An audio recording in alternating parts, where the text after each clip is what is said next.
I'm Jane Wang, and I'm the co-founder and CEO of myHealthSphere, and we make a better workplace app.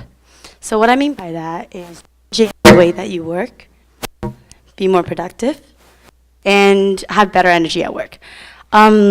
Is there?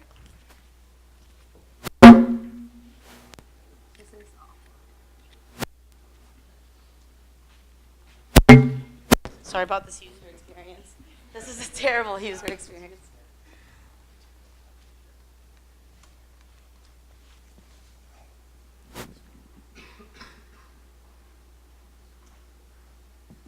Here, I'll stay stationary. Okay. So, let me restart. All right, rewind. So I'm Jane Wang, and I'm the CEO and co-founder of myHealthSphere, and we make a better workplace app. We make your work a better place by making you more productive, more energetic, and healthier and happier at work. But really, it's a lifestyle change, so I'll show you how we do that. But really, through our platform, we change the people work, and these are the organizations that we have launched with in the last 6 months. Really, what we look at is how you live and how you can be different in the future. So I'm going to present 3 tips to help you succeed. In that, I'm going to go over here. Okay, this is the worst. Okay. A lot of entrepreneurs, I'm going to give you basically a perspective of what entrepreneurs do in terms of your life. And the truth is that most entrepreneurs will fail. 99% of the people fail. Actually, Steve Blank, last year at the OC Discovery conference here at the Metro Convention Center, literally pointed at all of us nice Canadian people, and said, all of you will fail. So how do you be that 1%, be that unicorn, right? And do things differently. So I think one thing that you can do is learn from people who have been successful, right? So successful entrepreneurs or business leaders have keystone habits that are a little bit different from other people. The 3 pillars of that, the first one is productivity, right? We talk about how do you differentiate yourself by being better every day, producing more work, producing better work, right? You have to be 10 times better than your competitor. 2, the second pillar is really talking about emotional intelligence. Right? Life is not always about IPOs and sunshine, right? As an entrepreneur, you're going to be going through a lot of tribulations, and you're going to go through fights with your co-founders.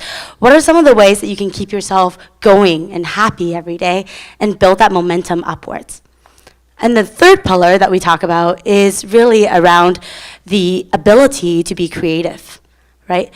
You can say innovation, you can say disruptive, contrarian view, whatever buzzword that you want, but really what you want to do is to have that time and think differently. So that's exactly what our life's work is. We took the last basically 20 years of research, and we distilled them into impactful health tips that everyone can use every day. So this is a picture. I don't know if those of you who have visited the Google campus, actually a mountain view. This is literally the real-life Silicon Valley. As people are going through their careers, sometimes success comes at a price, right? Sometimes it comes at really disregarding some of the other aspects of your life, such as health or fashion or whatever, right? So. And if you take a company like Google, they have all the benefits in the world, right? They have all the half pipes, ping pong rooms, free lunches, and whatnot. And these are the healthiest, most creative people they can produce, right? So what are the ways that we can change that? The reason for that is that the current solutions are HR platforms, which are not engaging, people don't come in. Health apps, how many of you downloaded them and then discarded them within a day or 2, maybe over a month if you're better? Wearables. So I have a Fitbit, but really only 10% of the population does.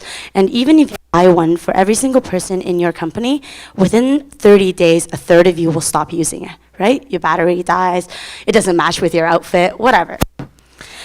Then you talk about corporate training. So Google does this really interesting thing called the Energy Project, and for which we actually took all the content and distilled them into sound bites that you can use.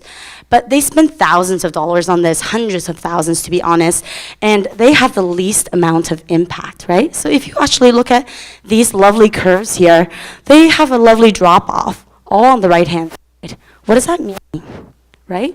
What does that mean? That means that there is no behavioral change. Right? That's not making an impact on your life, and obviously not on their lives. So of course we have to do things differently. So we make a social app that gives you relevant context things, pulling from standards and rewarding you for results. And with those companies that you saw we launched, we have a upward trend, right? So if you actually Google this type of curve, you Google technology adoption curve. Analogs for this are like what? Email? Internet? Are those here to stay? Are those long lifetime changing software? But what I want to do is take all of our content that we have gathered over the last 3-4 years and distill them into 3 things that you can use as an entrepreneur or as people that are currently working on this.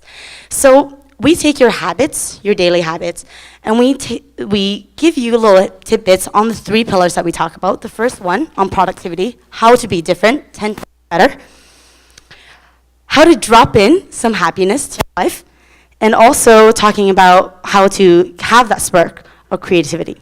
So oftentimes, when you're more busy, especially as you progress in your life, you are not as productive. So a lot of times it's about doing better with less.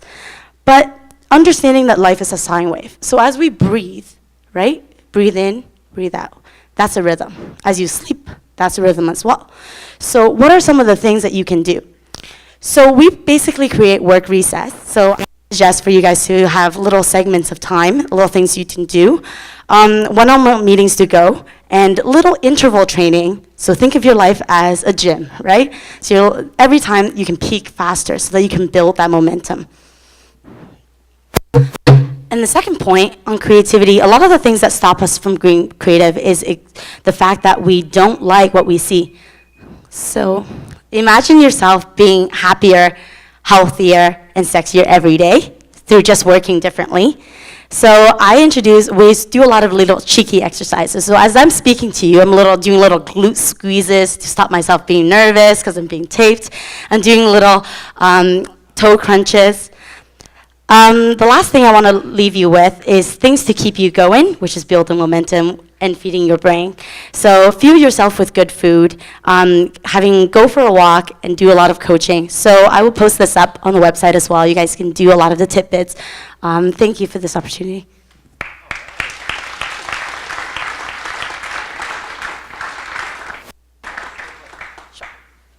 Questions? Oh, go ahead. So you mentioned you start by analyzing our habits. How do you quantify our habits? Is it with a survey or with wearables? How does that work? Right. A lot of behavioral tracking of the times that you do different activities. So the first week is calibration. So we do a lot of daily habits. Am I telling you? Are you watching me?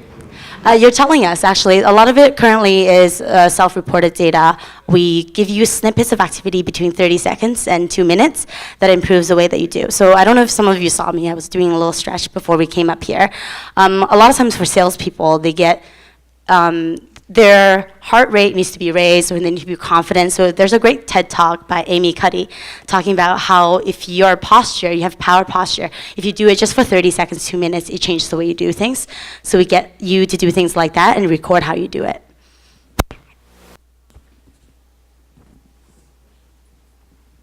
Yeah, go ahead. Are you more focused on measuring behavior changes or the actual outcomes? Like, is your theory that if people change their behavior, then you'll get the outcome you want, or are you just measuring the outcomes? It's closer to the first one. So we do track behavior change. We talk about having success rituals every day that you can do rather than biometrics. So our whole endpoint is to flag a lot of early symptoms of mental illness or even physical decline or disengagement from work.